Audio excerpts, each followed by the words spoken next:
Chapter 1 The Man and His Message, Part 1. From the 1972 Unity Caravan in Utah, Mad Bear speaks. Time is ever so short.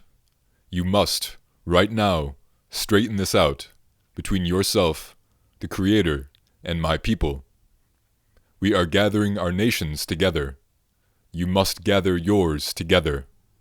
To return back to the spiritual way of life, to return back as the Creator has intended, or this whole world will be destroyed.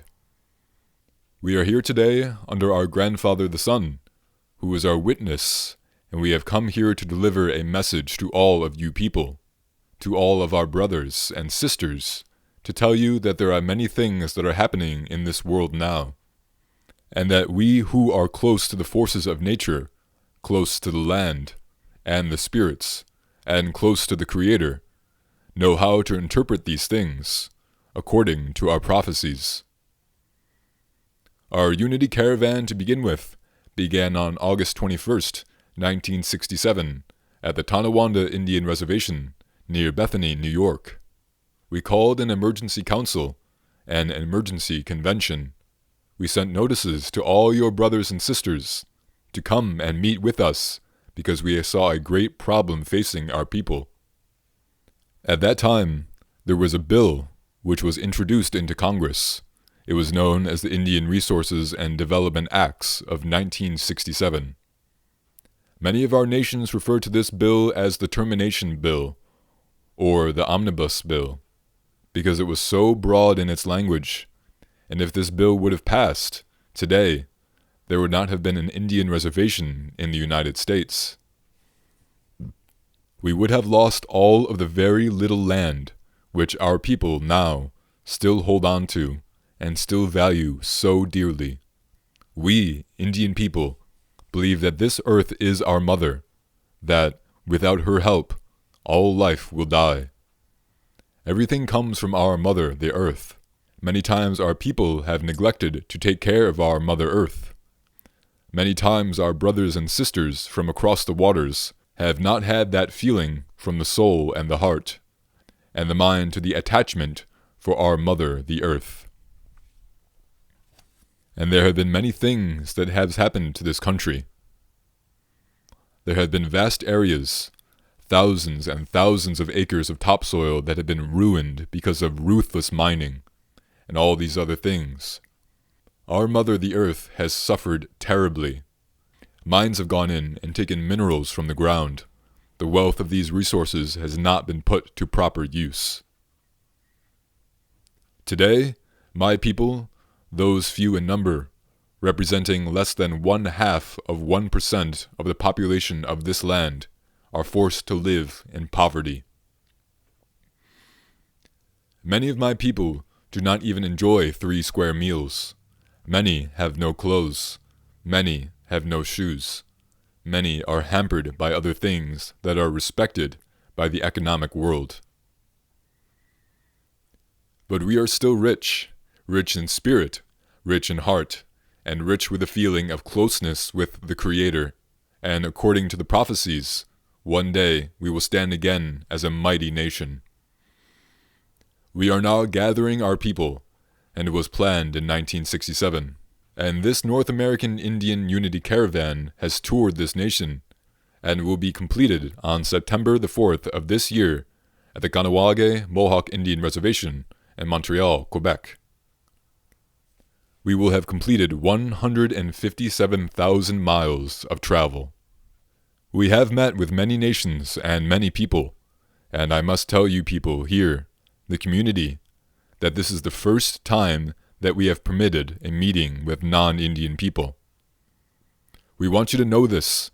Time is short. We have to tell you these messages. We are involved, according to our prophecies, with a responsibility of gathering our Indian nation to salvage something of this world, which is about ready to be destroyed. We have to do this duty. This is our obligation. And our leaders have told us that we would face many trials. We would face a lot of trouble and difficulties, hardship, and this has happened. They have told us that we would not see this country as it really is. We would see the people. We would recognize the truth.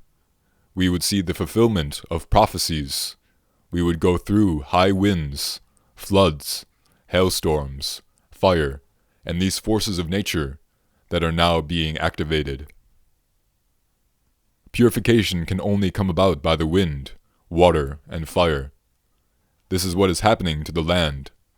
This is why we tell you there is not much time left. You must get your people together. You must believe this, because all you have to do is look around and see what has happened. We are living in a dangerous time. If you continue to ignore this, you will have to pay the supreme price. If you do not get back and consider the first people, my Indian people, you have a price to pay. You will have to pay this price.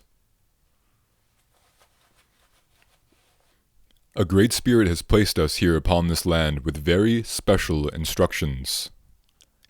He told us that Mother Earth was handed to us by her for the protection and for the benefit of our future generations, of our children's children who are not yet born. Today, we will wander through the cities. We find hundreds and hundreds of our people, full-bloods, who have no nation to claim, who have no land to stand on, and who have no religious way of life. This is wrong. This is one of the great crimes that has been perpetrated against my people, the sacred people, sacred fires, sacred ceremonies all together. Without one, the other cannot operate, cannot function. It is a sad day when we see our own native people, our native Indian people, hitchhiking on these highways, walking through these cities, as vagrants in their own land. A great spirit gave this land to us. It belongs to us. And if this mess is not straightened out soon, many lives will be lost by the forces of nature, because the Great Spirit will take this land back, purify it, and then return it to our people. This is our problem. For 20 years, we have studied all about the prophecies and listened to them. And basically, they are all the same. To our Indian people, we do not involve ourselves in the real estate or the selling of land, because it's too sacred to us. Every part of this country is sacred to my people. Every hillside, every valley, every plain and grove has been held by some fond memory or some sad experience of my tribe. And even the rocks, which seem to lie dumb as they swelter in the sunshine, along the silent seashore, are thrilled with the memories of past events connected with the lives of my people. The very dust under your feet responds more lovingly to our footsteps than to yours, because it is the ashes of our ancestors. Our bare feet, our very conscious thought and sympathetic touch resonate with our ancestors. The soil is rich with the life of our kindred. The glad, happy-hearted maiden, and even the little children who rejoiced here for a brief season, and whose very names are long forgotten, still love this beautiful world that gave them being. They often return to visit, guide, and comfort us. Day and night cannot dwell together. The red men have ever fled the approach of the white men, and the changing mist of the mountainside flees before the blazing sun. However, today we come here. We extend our hand of friendship and brotherhood to all the people who are created by the same Creator. We ask that you open your hearts, that we open our hearts, and that we put our minds together as one, and try to straighten out these great wrongs which were and are still being perpetrated against my people. Many of our people have recently had some strong visions, some hesitations, some great messages, some dreams which have told us that time is ever so short, that you must, right now, straighten this out between yourself, the Creator, and my Indian people, or you will be lost. You must recognize what our people are doing. We are gathering our nations together. You must gather yours together, to return back to the spiritual way of life, return back as the Creator has intended, or this whole world will be destroyed. Only those that are strong, those that still follow the sacred ways will be saved, as it has happened in the other worlds before this. We have traveled this country and have seen many things which remind us of how many took place in those other worlds. We have seen volcanic ash. We have seen volcanic stones. We have seen signs where the whole land was once covered with water. We have seen where the Ice Age hit, the continental divide. There are evidences of what we are talking about.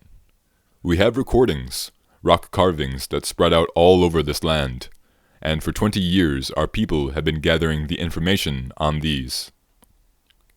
Thomas Ben Yakya, one of our religious leaders, have many pictures of these rock carvings that will one day stand against any deed on this land. These rock carvings tell of a beautiful life that our people once enjoyed, when we were all in harmony with the Great Spirit. It records the events of things that have happened, and we can trace these rock carvings and prove to the world that our people were here on this land, that we never came from Asia, but we are here and placed here by the Great Spirit. We were once living and enjoyed a great civilization so far advanced from anything that this world has to offer us now. We were living here for at least 500,000 years before Christ. Recently, in a documentary by MGM, which premiered on April 27th, entitled In Search of the Lost World, they presented before the TV audience for the world some proofs that the Indians even had launching pads for their interspace travels. They had vehicles that propel from an unknown force. They had spaceships that travel interplanetary. We have evidence to prove that we have the best calendar that was ever created by men. We have evidence to prove that we have contributed over 3/4 of all the edible foods, fruits, vegetables, and plants of this land. Without the many gifts from the American Indians to the world, civilization would perish within a matter of hours. We call upon all of you people to listen closely as we discuss our prophecies. We believe that there are many things that are going to happen soon. Many have already happened. It is said that when our nation begins to rise, that we would even take the minds of the children of the white serpent. We would see many things happening. We would see our pine trees begin to die from the top to down. We would also see them bend down with their tops facing Mother Earth like a cane. To us, we know how to read these signs. To us, this indicates that the spirit of that tree no longer wants to live in this polluted air, and has bent down to ask Mother Earth to take her back. To us, this means earthquake. It has happened time and time again, wherever this tree has bent down. Our people watch these signs. Right now we are asking the people to leave the cities and go back to your Indian way of life, because all hope seems to have lost. This country is in trouble. It has lost spiritual contact with the Creator. Gather your minds together. Do not any longer participate in programs or actions that are aimed to destroy my people. Do not participate any longer in this genocide of my people. Too many of my people have died. There was a time when my people covered this whole land, but that time has long since passed, the greatness of our tribes now almost forgotten. I will not dwell no more over our timely decay, nor reproach my pale-faced brothers while hasting it, for we too have been somewhat to blame. When our young men grow angry over imaginary wrongs, and they sprinkle their faces with black paint, their hearts also become disfigured and turn black. Our old men are unable to control them, the same as when your people pressed and pressed my people westward. But let us hope that the hostility between the red man and his pale-faced brothers may never return. We would have everything to lose and nothing to gain. Your religion was written on stone tablets by the iron finger of an angry god. Our religion is the dreams of our old men given to them at the silent hours of the night, by the Great Spirit, and is recorded in the hearts of my people.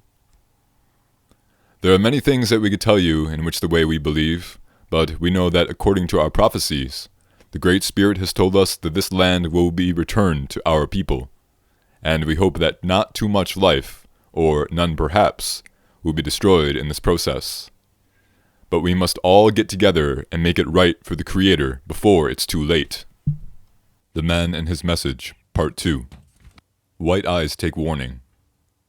The time is soon coming, Indian prophecies say, when Mother Earth will grow angry, and the white eyes will pay for the death of the buffalo, and the fish in the waters, the massacre of chieftains, and the rape of their daughters, for polluting the air, and destroying the forests, and reducing the red man to the state of the poorest. They'll pay for their lying, their greed and their crimes, and the collapse of their money will reduce dollars to dimes. Their religions will falter, and their churches will crumble, as their cities will be swallowed in the earthquake's rumble. With no place to run to, if they have not yet gone, for their God will not help them, 'cause their soul's lost in pawn. They'll run blindly to the forest that is no more, seek the height of the mountains that their bulldozers tore. Their bodies will thirst for fresh water to drink, but their tongues will start swelling as the water will stink. The nuclear stockpiles will all seem to explode, leaving deep-pitted graveyards as their only abode. Cursed by the red man, White Eye's power will wane, and the screams of their dying will all be in vain. No money can ransom the White Eyes from their hell, 'cause they've murdered their savior, any red man can tell. Their government will fall, and their flag will have burned amid the smoke and the smoldering, where the Potomac once churned.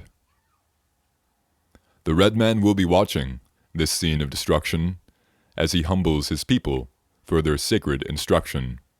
The mind and the water and the fire will clean the death and destruction from that terrible scene. The birds and the animals will return to the earth, and the fish in fresh waters with their cycle of birth. Thus all will be peaceful, as the Creator intended, and the red man can travel with no fear of being offended. No longer will the white's eyes be in control of the law, and their eyes will not be greedy for all that they saw. The great tree of peace will spread its branches, where once stood great cities and miles of white ranches. The red man will be free, and his spirit soar high, like the great bald eagle who glides in sky. Now, you white eyes, take warning, if you intend to survive. Make peace with the red man, or be burned alive. The red man will return to the earth's paradise, where the great spirit's hand will remove smog from the skies. Fresh springs will abound all over the land, to refresh the dried rivers, the mountains, and the sand. The grass will grow greener with the fragrance of life, and no longer will the red man suffer hardship and strife.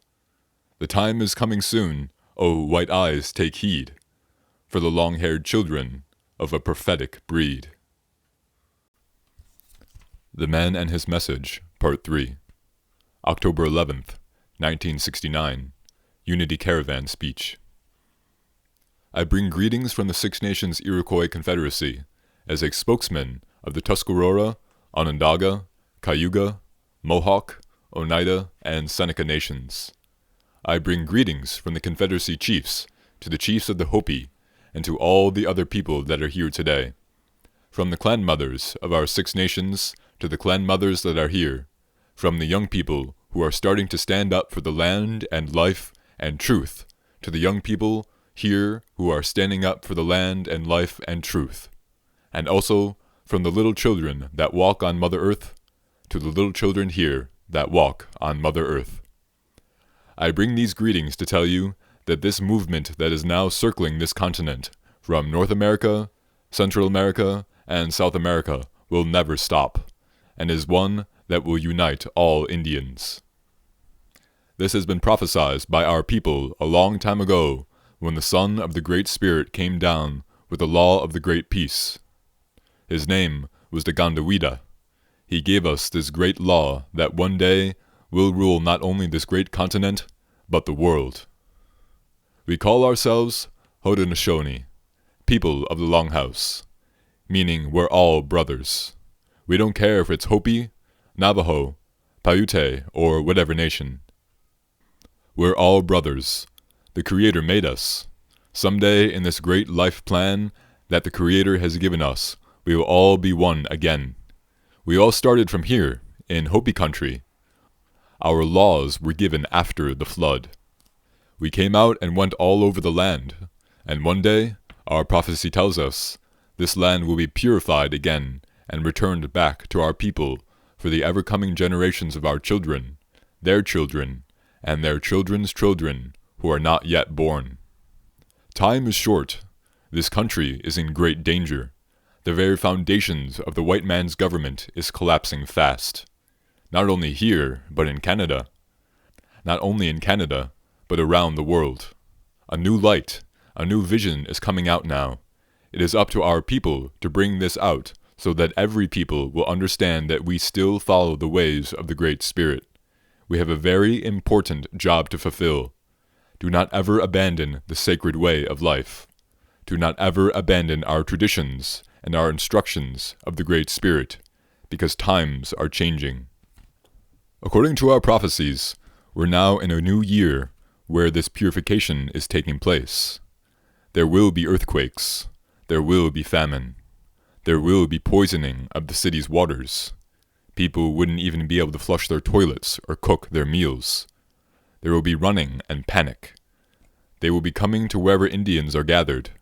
That is when the Indian has to stand up on his 2 feet and be a man as the Creator had asked us in the beginning. Every human being was created by the Great Spirit, and we can't hold malice in our hearts towards anyone. This is our way of life. This is our religion. The Great Spirit made the black man, the white man, the yellow man, and the red man. If we were to condemn and beat these people or keep them away, we would be going against the Creator, because He created them. He created the birds, the trees, and the flowers. He gave us the air we all breathe. And when these people come together, in this great unity that is fast becoming a reality, it will be as brilliant as a rainbow after a gentle shower. This is the way we will come together in peace. The governments of the world that are collapsing are those that have been blinded by the material things. The white man's money is going to fall very soon. So the only way to survive, to save yourself, is to call upon the Great Spirit to bring Him into our hearts. Only then can we become brothers and really mean it. Then a new world will become real before our eyes. In our prophecies, which is very long, it tells that one day a great white serpent would come upon the land, and he would be choking the life's breath out of the Indian. We would almost be dead. And suddenly he would release us, and when he saw a great red serpent stirring, coming down from the north upon the land, as this red serpent closes in, the white serpent would become bewildered, and he would drop the Indian to the ground, almost like a helpless child. Then a black serpent would come upon the land, fast, to meet these other people that were here. A great fight would ensue, and a war against the prestige of this great white serpent would begin. The white serpent would be brought down. Many great battles would take place. The white serpent would become split. His right hand would be fighting his left hand. The white man would be fighting the white man, and the black man would be fighting the white man. And then, in the confusion, the red serpent would sweep over the land. The Gandawida told us, "Watch out for these times. Get away from this fight, but renew your faith back to the Great Spirit." He said that the battle would be so violent that the mountains would split, the rivers would boil, and the fish would turn up on their bellies. The air would be poisoned. There would be nothing to eat. Great things would happen. Confusion, disaster, famine. And in the prophecies of our people, it tells about the white people, the white serpent, who will realize that his government is collapsing. He will send his young people and his children out to meet with the Indians, to try to get his protection, spiritual guidance, to try to get help. We were not to refuse this help. But before we could give any help or unity to anybody, we must first find peace and unity within our own hearts, within our own souls. There is a great answer that is going to come from Hopi, because this is the place where even my people came from, where all Indian people came from. A long time ago, It is told that the Randa Nawaga, who was that holder of the heavens, as it's interpreted in our way, guided my people across the mountains to the east, across the great river, the Mississippi, across the plains to the place where it appeared that the Great Spirit had placed his hand upon the ground. There, my people were supposed to gather. We were given different instructions. Every nation was given different instructions. Many went north, south, and to the west. And they that have kept these instructions are beginning to stand. My people went out there to a place in New York where the Finger Lakes are. If you were in a plane and looked down there, it would look like the hand of the Great Spirit was on the ground. That's where the Haudenosaunee, the people of the Longhouse, got their message. This is the message I'm bringing to not only the Indian people, but to the people of the world. So it is important that we look back to the prophecies, back to the instructions, that we remove any hate and ill feelings that we might have from our brothers and sisters. Remove it and be at peace again, so that our minds could be clear and we could see the great path. So, as we meet this day, I want us to join hands and be friends, to have peace, and to remember the instructions that were brought down to us by the Great Spirit.